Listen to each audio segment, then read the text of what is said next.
Olá, meninas que acompanham esse curso, tudo bem com vocês? Bom, gente, no vídeo de hoje eu venho apresentar para vocês o primeiro módulo, tá? Vamos falar um pouco hoje sobre um pouco da minha história, as descobertas da gravidez, a investigação das perdas e esses três primeiros tópicos eu tô trazendo aqui para vocês para poder mostrar que nem sempre a decisão de engravidar é uma coisa linear. Comigo não foi assim.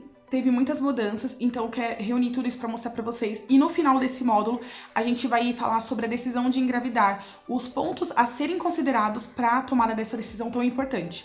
Então, se você está chegando agora, não esquece de deixar o seu like, se inscrever aqui no canal e aí eu também vou deixar a playlist aqui com o próximo vídeo no card para você poder assistir, tá bom? Na apresentação do vídeo eu falei um pouco que nem sempre foi um desejo meu, um sonho engravidar. E por que de tudo isso? Bom, gente, acho que a primeira coisa que eu pensava, assim, em ser mãe era na maternidade da minha mãe. A minha mãe teve gêmeos com 28 anos, na idade que eu tô hoje, ela teve gêmeos.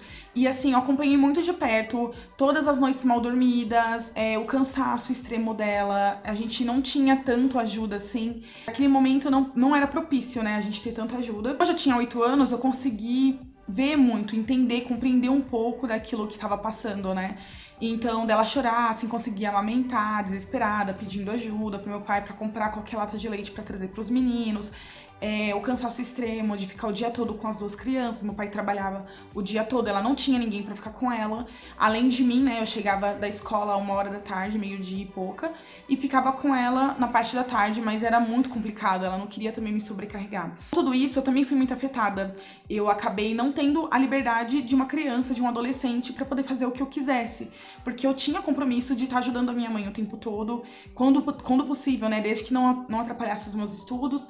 Eu me sentia, assim, sobrecarregada de alguma forma. E isso perdura até hoje pra mim, né? Porque, como vocês sabem, a minha mãe, ela faleceu. Inclusive, sobre isso eu vou falar um pouco mais pra frente. E aí, também, conforme eu fui crescendo, eu fui vendo adolescentes que eram minhas amigas, né, ficarem grávidas, largarem a escola. Conforme eu fui crescendo ali na 5ª ou 6ª série, mais ou menos, eu comecei a ver algumas coleguinhas de escola engravidarem. E a total perda de autonomia, de liberdade para elas continuarem estudando, saindo com as amigas, se divertindo. Então, realmente, foi algo que me assustou bastante. Saber que existia uma gravidez tão precoce. E eu via muitas amigas acontecer isso com muitas pessoas, e elas sozinhas, assim, sem a ajuda do pai, ou o pai também da criança muito novo. Então tudo isso me abalou muito psicologicamente. Eu acho que eu não sou a primeira pessoa que, né, vocês devem ter visto também muitas meninas engravidarem nova, e isso me assustou muito, me abalou muito. Com 17 anos, a minha mãe faleceu. A gente perdeu ela pro AVC, ela tinha 37 anos. Quando ela faleceu, os gêmeos tinham 8 anos e ficou para o meu pai, minha avó e eu cuidarmos dessas crianças, né? Eles estavam em idade escolar, era muito, muito complicado. Eu tava com 17 anos, no último ano da escola, faltava 3 meses para acabar o ano letivo.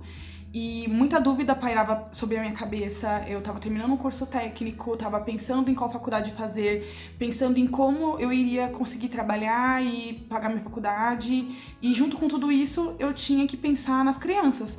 Quem ia levá-las até a escola, assistir as reuniões de pais, ajudar eles na lição de casa, cuidar da saúde deles. Então, assim, pra mim foi muito pesaroso, sabe? Foi muito, muito, muito pesado ter 17 anos e pensar em como conciliar a vida de uma jovem estudante com uma mãe que teria, tipo, 37 anos, né? Então, foi muito difícil pra mim. Depois eu quero falar um pouco aqui sobre como foi minha superação, como que foi tudo.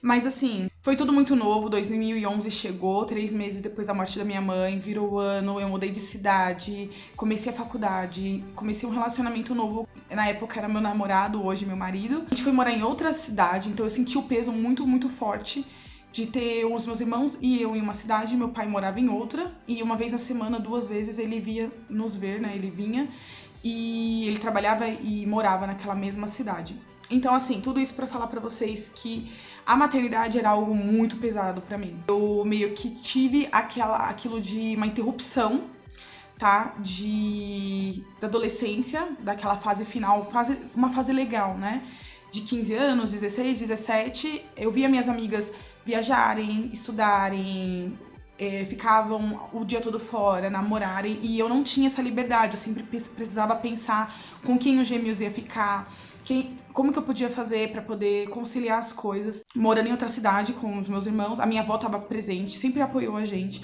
mas era diferente, sabe? É difícil, era diferente. E aí chegou um momento que a gente acabou dividindo um pouco. A menina, né, que são um casal de gêmeos, então a menina veio morar comigo e o menino foi morar com a minha avó embaixo. A gente morava no mesmo quintal. E aí eu tinha os meus próprios horários, a faculdade também era algo bem pesado. No próximo módulo eu vou contar pra vocês um pouco mais sobre como as gravidezes aconteceram com a gente, como que foi, se foi planejado, se não foi, contar um pouco pra vocês de como que foi essa trajetória, tá?